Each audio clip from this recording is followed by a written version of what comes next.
Welcome back to Tech Week, the weekly tech recap from FactsLane. This is episode 1, covering the tech of the week for July 16. I'm Ryan, and this week's headline isn't a gadget. It's a lawsuit. And I'm Zoe. Apple filed a federal lawsuit accusing OpenAI of misappropriating its hardware trade secrets. The Verge reported the complaint runs 41 pages and claims OpenAI recruited senior Apple designers and other staff who had access to confidential documents. The filing frames it as hardware trade secrets specifically, which is interesting. It suggests Apple believes the risk wasn't just code or model weights. It's the physical stuff. Designs, processes, maybe manufacturing approaches. We don't have the details beyond what's in that filing. Important caveat, it's an allegation. Nothing's been adjudicated. We're in lawsuit was filed territory, not facts were established. CNBC also noted the suit centers on alleged trade secret theft, and that both Apple and OpenAI unveiled new generative models at roughly the same time. Correlation, not proof. The hiring angle matters.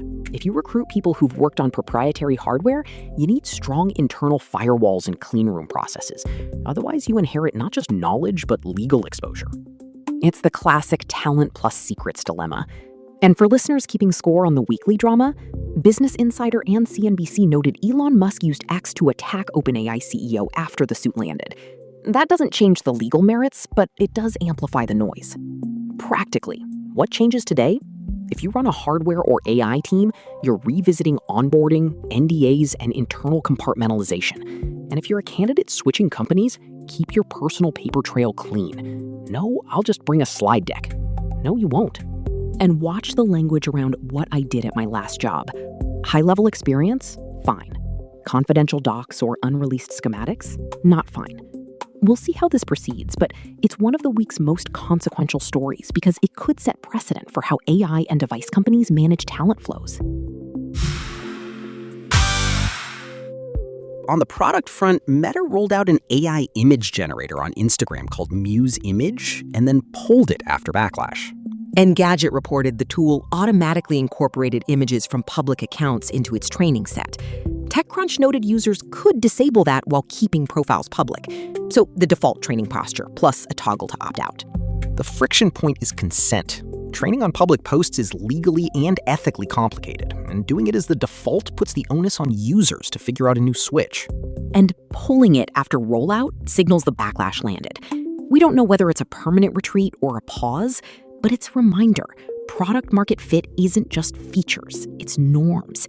If your training pipeline depends on user content, you need consent that feels like consent. Also a lesson in sequencing. Ship an explainer first, make the controls visible, show the benefit to the creator, then switch on the model. The order matters as much as the capability. And a note on vocabulary discipline. The feature existed, then it didn't. That's shipped and withdrawn, not announced. Good to be precise. Let's hit business moves. OnePlus has pulled back hard. Bloomberg, via 9to5 Google, says OnePlus halted sales and stopped releasing new devices in the United States and Europe this week. That's a real exit, not a rumor. 9to5 Google previously reported the company intended to withdraw within days. Now it's happened. For buyers, fewer Android options in those regions. The question is support for existing owners. We don't have new specifics here, so we won't guess. Market-wise, it consolidates attention on the players still shipping in those regions. And it says something about how difficult it is to keep a cross-continental phone business humming. Carrier partnerships, margins, marketing, the whole stack. Different corner of transport. Lucid Motors. TechCrunch reported Lucid refuted bankruptcy rumors as shares plunged. The company said it had sufficient liquidity and that no board committee was exploring Chapter 11. That's a direct rebuttal to the chatter. If you're running a young automaker, you live or die on trust that your cash runway covers production. Lucid made a point to say it does, and that there's no committee prepping a filing. The distinction matters. Rumors move stocks. Statements create accountability. We'll take their on-the-record denial at face value until new facts emerge. Hardware and chips. Future-looking, but notable. According to 9to5 Google, Google plans to launch the Pixel 11 series with a Tensor G6 built on TSMC's 2nm process. The claim is it would be the first smartphone chip built on that 2nm node. And earlier leaks reported by Android Authority suggested the Pixel 11 lineup would focus on software improvements. All of this is forward guidance, not a device in your hand. It's planning and leaks. If it pans out, a 2nm process could mean better efficiency and performance headroom for on-device models and imaging pipelines. But we won't know yields, thermals, or real-world gains until it actually ships. Also, the first language is conditional on competitors' timelines and what built on means in practice. Marketing loves a first. Engineering cares about the units that don't throttle under load. Bottom line, interesting if true, but it lives in the announced and leaked bucket. No benchmarks, no phones yet. Games business? Sony says it will cease manufacturing physical PlayStation discs for new titles by 2028.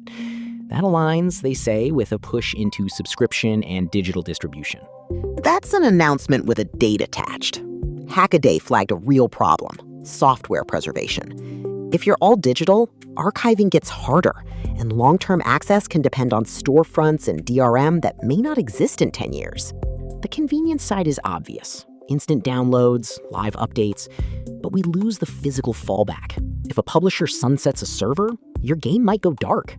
The preservation community already does heroic work to keep old titles alive. Removing discs adds friction to that effort. Also, if you like lending or reselling, welcome to license land, where that gets complicated. Developers might like the simpler distribution stack, but everything becomes a service question. Uptime, licensing, and whether games keep running after policy changes. 2028 is close enough that studios will plan pipelines accordingly. Security PSA. Ars Technica reported that CISA, along with allies, warned about Russian state-sponsored hackers targeting home and small office routers. The advisory urged owners to disable vulnerable services and install security updates. That's not a hypothetical threat. It's a broad advisory. If you're listening at home, check your router's firmware, turn off anything you don't use, and update. This is the very definition of low-effort, high-payoff hygiene. If your ISP provided the box, log in and make sure it isn't running ancient firmware. If you manage your own gear, set a reminder to check for updates. Routers are easy to forget until they're not. And don't assume small office means small risk. A compromised edge device is a foothold. The advice is boring, which is exactly why it works. Space and engineering. A neat concept. Got a regulatory green light. PCMag reported the US FCC approved Reflect Orbital's request to launch a single satellite demo of a steerable space mirror. The conversation described the approval as permitting tests to reflect sunlight toward Earth's surface. Keywords: license granted for a test, not a commercial grid of orbiting flashlights. A single satellite demo to study the system. The technical question is whether a steerable reflector can redirect enough sunlight with precision to a target on the ground, and what that looks like operationally. Pointing, stability, and control are non-trivial. Also, tests are tests. We'll learn whether the concept is practical and what side effects show up.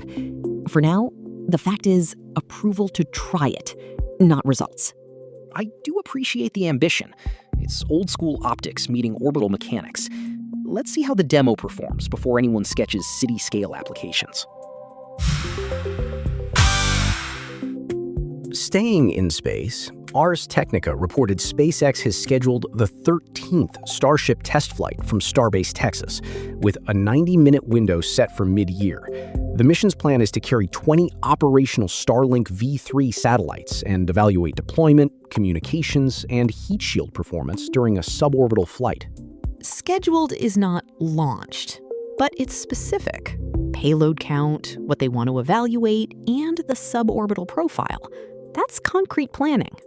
On the engineering side, putting operational V3 satellites aboard and testing deployment in that profile is bold. It threads vehicle test objectives with real payload exercises. And they explicitly called out heat shield performance as an evaluation point. If they publish results afterward, that will be the line item to read carefully. For enthusiasts marking calendars, the only thing worse than a scrub is explaining to your friends why you were staring at a countdown that didn't end in smoke and fire. But these are tests. Slips happen.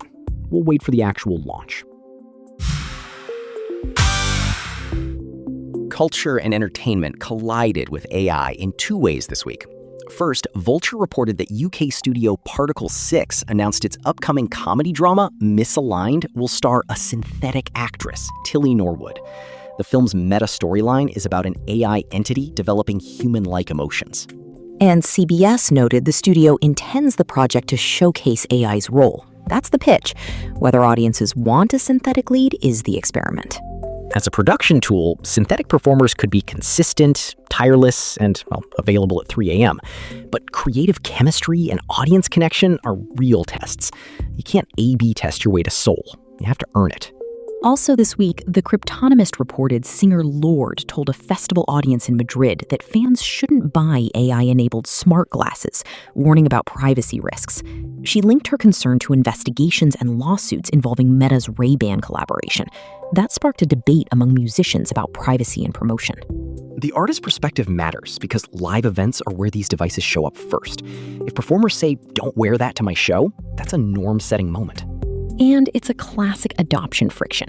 If the upside is convenience and the downside is being recorded, a lot of people will take the performer's side. Devices succeed when they fade into the background and don't creep people out. That's a high bar for camera on face. Between a synthetic star and skepticism about smart glasses, we're seeing the outer edges of how much tech people want in their entertainment. Policy and the big picture. AP News reported New York's governor signed an executive order imposing a 1-year moratorium on new hyperscale AI data centers. The order halts permits while the state works on environmental and energy use standards. And Fox Business reported that former President Donald Trump condemned the measure. That's significant political pushback. Fast. For builders, a moratorium means you pause large new facilities in that state and wait for the standards. It doesn't shut down existing sites, but it does freeze a particular class of expansion while the rules get written. It's a reminder that infrastructure is political. If your model roadmap assumes dense new compute in specific regions, pencil in regulatory time. Zooming out, what changed this week? Companies flirted with the edges of consent, and one pulled back. A lawsuit drew a firm line around hardware secrets. A phone brand retreated from major markets. A console maker accelerated the slide to digital. Regulators greenlit a bold space test, and a rocket team circled a window for their biggest vehicle. In short, boundaries and bets. And a practical note for listeners. On the security front, do the boring things your future self will thank you for. On the business front, differentiate between rumor-driven panic and official statements. On the product front, if the default isn't the one you want, find the toggle before you find the backlash. If you want calm, checked updates like these without the doom scroll, head to factslane.com or find us in the app stores, App Store and Google Play. It's the same measured brief we use to build this show. Thanks for spending time with us. Send this episode to the one friend who still thinks public means free for all. And maybe to the cousin who buys a new router and never logs in again. We appreciate you. We'll be back with the next week's tech. See you next week. Take care, and keep your firmware current.